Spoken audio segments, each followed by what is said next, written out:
Well, what do you know? A Fox News alert. We're awaiting the possible sentencing of Paul Manafort. The latest is coming up. But first, so while you're hard at work, what are the Dems up to? Arguing over whether they should condemn anti-Semitism. What a strange place to be, debating how to condemn hate. Yet for weeks, they've been dancing around Ilhan Omar's repeated anti-Semitism. House Speaker Nancy Pelosi, miscast as the adult in this comedy, pushed a resolution condemning the slurs. But bowing to the hard-left newbies, she's dancing again. It is one resolution addressing these forms of hatred, not mentioning her name because it's not about her. I do not believe that she understood the full weight of the words. I feel confident that her words were not based on any anti-Semitic attitude, but that she didn't have a full appreciation of how they landed on other people, where these words have a history and a cultural impact that may have been unknown to her. Oh, so she's just ignorant. So now they're revamping the whole thing, not mentioning Omar by name, but including all persecuted people.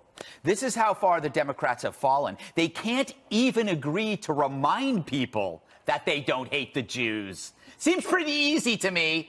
But here's my favorite argument against the resolution, that condemning hate puts the hater in harm's way. Kamala Harris says, I'm concerned that the spotlight being put on Congressman Omar may put her at risk. Sorry, Senator, the spotlight is what Omar craves. The spotlight is the whole point. Besides, when the Smollett hoax took off, did anyone worry about putting Trump supporters in danger? When people said red hats were racist, did anyone care that it put targets on innocent heads? Did anyone care at all when actual harm was done? These are trick questions because the answer is obviously no. So a radical leftist dog whistles away about Jews, and the fear is that criticism of anti-Semitism might put her in harm's way. There are roughly 100,000 Holocaust survivors still living who managed to escape the Nazis. I wonder how they feel about that. So, Jesse, I guess it's weird now that if they're worried that if you criticize anti-Semitism, somebody else could get hurt from, I guess, enraged Jews. So now we have to worry about Jews assaulting her. Right. Is that the case? I don't understand this. Listen, you're able to criticize Israel without being anti-Semitic. Yeah. Omar apparently is unable or unwilling to do that because she's been warned a few times. But this is really all about Nancy Pelosi. Nancy Pelosi has gotten off to such a bad start as Speaker. She came in, the stock market goes down. They shut down the government. The Green New Deal's been a disaster. They've suffered nationally from a blackface controversy, and now they're suffering through an anti-Semitic controversy.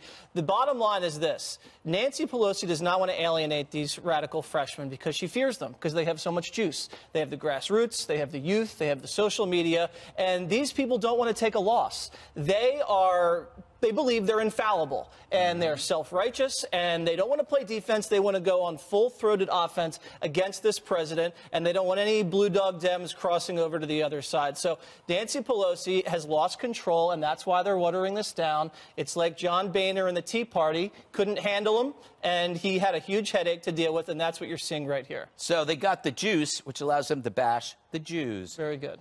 Dana, this resolution doesn't name Omar by name, so it's, but instead they're every persecuted group. No, it's all hate matters. All hate matters. I mean, so now we have to come out and say, okay, we don't hate's bad. Just hate's bad across the board. Yeah, it's very clumsy. I think the Democrats are embarrassed by it. I think they probably wish they never would have gone down this road for this resolution because of what the fissures that it's exposed, and now because it's being considered pretty much a joke. Who doesn't? Yes, all hate matters, all lives matter. Like we all get that.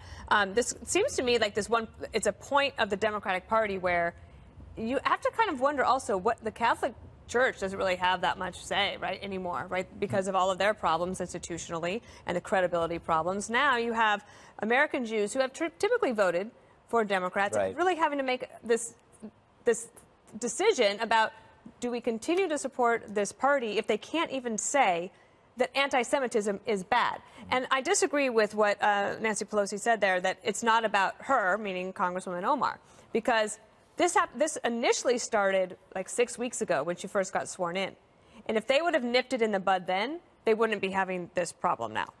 You know, can I just say something? Remember when Nancy came in and they said Nancy was going to cut off people's heads? They weren't even going to realize they were bleeding? Yeah. Now Nancy is bleeding. She hasn't been able to execute that. You know, Jedediah, Omar is getting some very strong support from David Duke, who says that she's the most... Does she condemn David Duke? Does she condemn David Duke? I have no idea, but he claims that Omar is the most important member of Congress. It's amazing that she doesn't take heat from that, though. You're right. You're right. She doesn't take heat for that somehow. If that had happened, you know, and it did happen, I think, to President Trump, and he took Peter a lot of heat Doocy from should that. ask her. It's so amazing, though. The dumb hurts. I mean, for Nancy Pelosi to come out and say, oh, it's not about, you know, Omar. Of course it is. And it would benefit you to say that it is about her, because now people are asking, well, who is it about? Is it about all of you, that you all felt that you needed to come out and make this vague, odd commentary about this, when in fact all of the language in it, if you look, points exactly to the comments that Omar made. You're talking about dual allegiance. So, and it also shows a refusal on their part when someone of their own rank does something outrageous, like makes an anti-Semitic comment, they're refusing to hold that person accountable. All the people in the middle of the country, it may make the base happy, the AOC lovers, Bernie Sanders, Kamala Harris, but there's a whole bunch of people in the center of the country that look at this and say, why did the Democratic Party feel the need to do this? Are people confused? Do they think the Democratic Party is representative of hate? And it's a huge problem. So I think they better get there. Nancy Pelosi better get them in line. She's been there a long time. She's afraid of the newbies, and it shows. Hey, Juan, as you can see, I should look this way. The voting is starting, even though I'm actually looking at Dana. The voting, look at the voting over there, Juan. Juan, why the obsession with Israel among the young people coming in here? Is this something that comes from academia? I want to understand it. Is it because they don't understand the language that they're using? Yeah, I think in her case, she's unfamiliar with some of these anti-Semitic tropes. But to me, this is not the issue. I think they want to have honest conversations about American policy in the Middle East.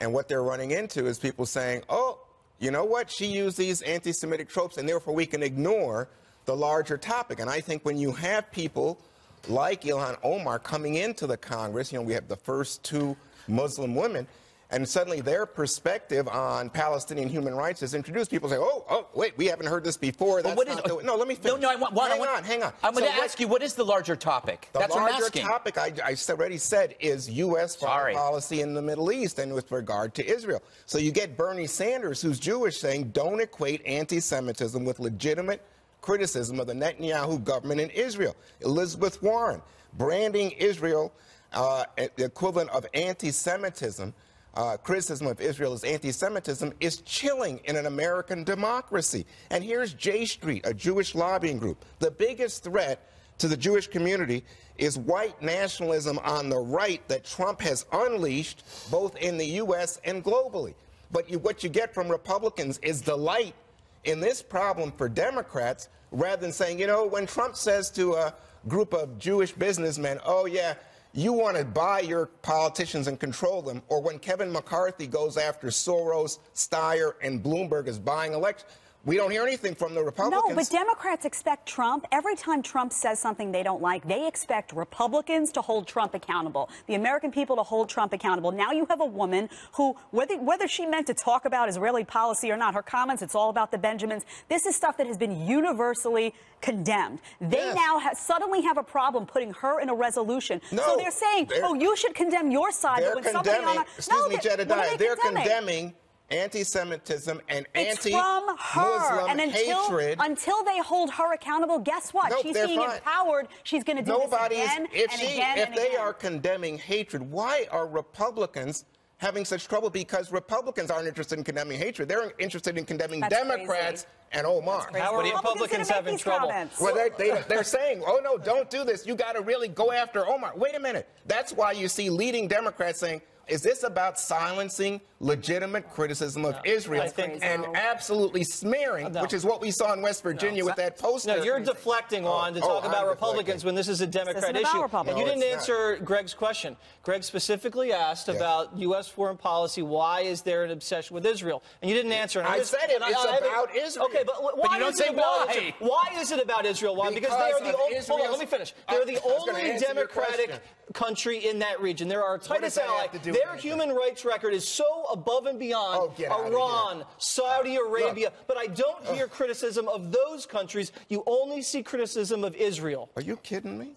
You think has Omar spoken out about Iranian human rights abuses, Saudi human rights abuses? Look, I haven't heard her. I'm thinking America speaks out about these issues all the time because their human rights record is so horrific. But you're absolutely ignoring Israel's record in terms of occupying West Bank territories, their treatment of Palestinians, and questions about a two-state solution, which had been American foreign policy. I'm not ignoring it. I'm just not calling Israel evil. That's the only difference, Juan.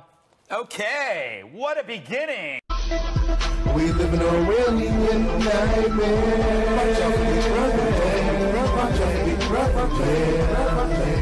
We live in a Iranian nightmare.